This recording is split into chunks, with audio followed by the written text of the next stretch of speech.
नमस्कार, मिथिला मंच न्यूज में आपका स्वागत है। मैं हूं मनोज और आज बुधवार की आपको हम बता दें, दरभंगा में 3 तारीख को होने वाली प्रमुख घटनाओं और पिछले घटनाओं का विवरण हम आपको दिखाएंगे। ये हमारा विशेष मॉर्निंग बुलेटिन है। हम आपको बता दें, खासकर वर्चुअल रैली की चर्चा सभी जगह हो रही है। इस बार सभी राजनीतिक दल के नेता अपने अपने कार्यकर्ताओं के माध्यम से जनता और वोटरों तक पहुंचने का जो मिशन उठाया है, उसमें सभी एक से बढ़कर एक नए कदम उठा रहे हैं और सभी वादा कर रहे हैं कि जो उनके पास सिस्टम है वो किसी और के पास नहीं है। यही कुछ हुआ कल जनता दल यूनाइटेड का जो वर्चुअल रैली के लिए जो 7 तारीख को मुख्यमंत्री वर्चुअल रैली में संबोधित करेंगे, उसको लेकर के एक डिजिटल प्लेटफॉर्म का लॉन्च किया गया।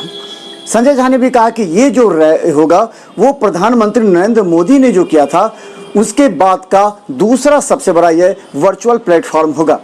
इसे लेकर के तैयारी भी कर दी गई है। हर जगह हर जिले के जो अध्यक्ष हैं, जिला अध्यक्ष, उनके माध्यम से विधायक एवं सांसदों को भी कहा गया है कि आप मुख्यमंत्री की 7 तारीख को होने वाली वर्चुअल रैली की तैयारी करें। दरभंगा में कोरोना मरीज की संख्या लगातार बढ़ती जा रही है और इस तरह हम बता दें कि दरभंगा में जिस तरह कोरोना मरीज की संख्या बढ़ रही है, लोगों के बीच इस बात का भय भी धीरे धीरे समाप्त होने लगा है। लोग अब कोरोना से दूर भागने लगे हैं। लगता है कि कोरोना नाम की कोई चीज़ है ही नहीं। सोशल डिस्टेंस भी मेंटेन करना लोग अब भूल गए हैं। चाहे राजनीतिक दल के नेता जनता के बीच में जाए या फिर किसी भी विभाग में या कहीं भी निजी संस्थानों में आप देखें कि लोग बिना सोशल डिस्टेंस मेंटेन किए हुए आसपास में रहते हैं। कई लोग तो बिना मास्क पहने रहते हैं। लेकिन इसे लेकर के हम बता दें कि दरभंगा में कोरोना मरीज के एक्टिव केस 378 हैं। अगर कुल मरीजों की संख्या बता दें तो ये 2360 कोरोना के मरीज हैं कुल, जिसमें से 378 एक्टिव केस हैं। बाकी हम कहें तो 1800 से ऊपर रिकवर होकर के स्वस्थ होकर अपने घर जा चुके हैं। वहीं 33 लोगों की मौत अब तक कोरोना से हो गई है और 30 नए कोरोना मरीज सामने आए हैं। लेकिन अभी भी लोगों में डर नहीं है। लोग कहते तो हैं कोरोना का खतरा है, लेकिन लोग इससे बचाव के लिए जो एहतियात उठानी चाहिए वो नहीं उठा रहे हैं। तो हम बता दें, दरभंगा में मुख्य सचिव के द्वारा डीएम एवं एसएसपी के साथ बैठक हुई, जिसमें मास्क इन्फोर्समेंट सेल का गठन किया गया है। अब जो लोग मास्क नहीं पहनेंगे, बिना मास्क पहने घूमते पाए जाएंगे, उन्हें कड़ाई से दंडित किया जाएगा। इसे लेकर के जिला पुलिस और जिला प्रशासन ने अगले 10 दिनों तक, यानी 4 सितंबर से अगले 10 दिनों तक माइकिंग के जरिए पूरे जिले में जन जागरण अभियान चलाएगी। लोगों को बताएगी कि मास्क पहने एवं सोशल डिस्टेंस को मेंटेन करें। इसे लेकर के मुख्य सचिव ने कड़ा निर्देश भी जारी किया है और दरभंगा में आज एक मास्क इन्फोर्समेंट सेल का गठन किया जाएगा, जिसमें सभी थाना प्रभारी एवं प्रखंड के कुछ अधिकारियों को भी इसकी ड्यूटी दी जाएगी। हालांकि हम बता दें, दरभंगा के चौक चौराहों पर पुलिस केवल हेलमेट जांच करने में लगी है। अभी भी हम अगर देखें तो हेलमेट जांच कर रही है, कभी कभी मास्क भी देखती है, लेकिन आसपास अगर जाम का नजारा होता है तो दरभंगा पुलिस को उस पर निगाह नहीं होती है। चलिए हम आपको दिखाते हैं कि अगर ये मास्क इन्फोर्समेंट सेल के गठन के बाद क्या हो सकता है। हालांकि जागरूकता अभियान के तहत लोगों को जगाया जाएगा, उन्हें बताया जाएगा कि कोरोना से बचें, मास्क पहने, सोशल डिस्टेंस मेंटेन करें। लेकिन अगर सड़कों पर आप निकल जाएं, बाजार पर निकल जाएं, कहीं भी सोशल डिस्टेंस मेंटेन नहीं हो रहा है। दरभंगा में इंसाफ मंच के द्वारा रूमी के हत्या की जाँच करने सहित कई हत्या की जाँच करने को लेकर के इंसाफ मंच का एक बड़ा रैली आईजी कार्यालय के समक्ष किया गया था और कहा गया कि अगर 1 सप्ताह के अंदर न्याय नहीं मिला तो इस आंदोलन को बड़ा रूप दिया जाएगा। हालांकि इसे राजनीतिक हलकों में भी गंभीरता से लिया जा रहा है। लेकिन हम बता दें, रूमी की हत्या को लेकर के इंसाफ मंच का जो कल बड़ा जुलूस निकला था, उसमें पुलिस भी तैनात थी, लेकिन आईजी कार्यालय के समक्ष बिना सोशल डिस्टेंस मेंटेन किए हुए और मास्क पहने लोगों पर लहरियासराय थाना में वहां के एसआई शंभू ठाकुर के बयान पर एफआईआर दर्ज कर दिया गया है। यानी बता दें कि इस इंसाफ मंच के नेताओं पर एफआईआर दर्ज किया गया है जो लोगों ने सोशल डिस्टेंस मेंटेन नहीं किया, जिसमें उपाध्यक्ष नियाज अहमद के साथ हैं और कई लोग अज्ञात भी हैं जिन पर एफआईआर दर्ज किया गया लहरियासराय थाना में।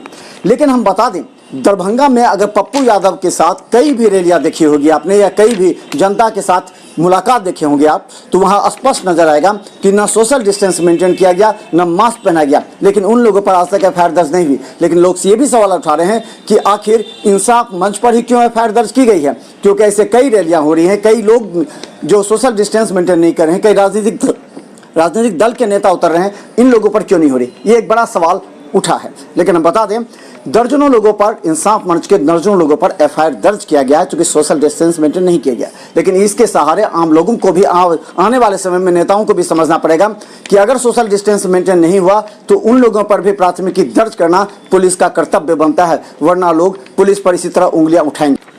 मतदाता जागरूकता को लेकर के दरभंगा में जिला प्रशासन के द्वारा करीब 320 सेक्टर पदाधिकारियों को प्रशिक्षण दिया गया। चुनाव तो अब होना तय है। चुनाव को लेकर के अब जिला प्रशासन कोरोना और बाढ़ से निपटने के बाद अब सीधा चुनाव पर ध्यान दी है। चुनाव को लेकर के 25,000 कर्मियों के लिए प्रशिक्षण दरभंगा डीएमसीएच में दिया जा रहा है और खासकर मतदाताओं के लिए जागरूकता अभियान भी चलाई जा रही है। दूध के पैकेट के साथ सभी जगहों पर एक जागरूकता अभियान चलाई जाएगी और अभी 18 वर्ष यानी कि 2020 जनवरी में जिनका 18 वर्ष पूर्ण चुका है वो लोग ऑनलाइन आवेदन भी कर सकते हैं ताकि वो इस बार वोटर बन सके। वोटर बनाने की प्रक्रिया जिला प्रशासन के द्वारा युद्ध स्तर पर जारी किया गया है। इसे लेकर के सभी स्कूल के शिक्षकों को भी कहा गया कि वो अपने अपने स्तर से ऑनलाइन बनाने के लिए आप लोगों के बीच जाएं, उन्हें जागरूकता फैलाएं।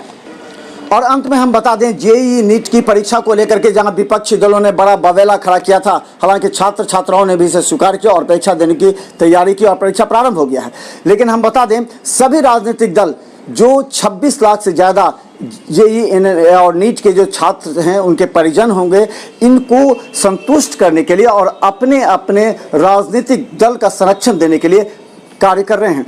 कई अखिल भारतीय विद्यार्थी परिषद, तो कई और छात्र संगठन हैं, कई राजनीतिक दल हैं, कांग्रेस है, राष्ट्रीय जनता दल है, भारतीय जनता पार्टी ने उन सभी छात्र छात्राओं को कहा कि अगर आपको सेंटर पर या आपको उस केंद्र पर आने में कोई समस्या, रहने की दिक्कत है, खाने की दिक्कत है, तो वो हेल्पलाइन जारी किए हैं कि आप यहाँ पर आकर संपर्क करें ताकि आपके परीक्षा केंद्र तक पहुँचाने की जिम्मेवारी हमारी होगी। ये एक राजनीतिक स्टंट के रूप में देखा जा रहा है, क्योंकि वर्षों से परीक्षाएं होते आ रहे हैं, छात्र छात्राओं को केंद्र पर जाना पड़ता था और गए भी हैं।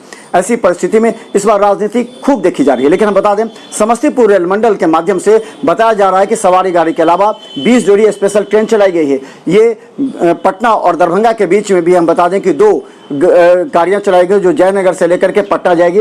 तो इस तरह स्पेशल ट्रेन और इंटरसिटी एक्सप्रेस भी छात्र छात्राओं की सुविधा के लिए चलाए जा रहे हैं। लेकिन इसे देखा जाए तो पूरी तरह राजनीतिक परिदृश्य में ही इसको देखा जा रहा है, क्योंकि पहली बार छात्र छात्राओं के लिए सरकार इतना गंभीर है और विपक्षी दलों के दबाव के बाद छात्र छात्राओं को हर सुविधा देने के लिए अब जो छात्रों को परीक्षा केंद्र तक पहुंचाने की जो मुहिम सरकार की है, उसमें सरकार एक तरफ क्रेडिट लेना चाहती है तो दूसरी तरफ विपक्षी दल क्रेडिट लेना चाहते हैं। लेकिन एक बात तो तय है, इस क्रेडिट के कारण छात्र छात्राओं को सुविधा तो अवश्य मिली है। तो देखते रहिए मिथामस न्यूज का हर अपडेट खबर यूट्यूब में सब्सक्राइब करें, क्योंकि हर अपडेट खबर पर हमारी रहेगी पैनी नजर। धन्यवाद।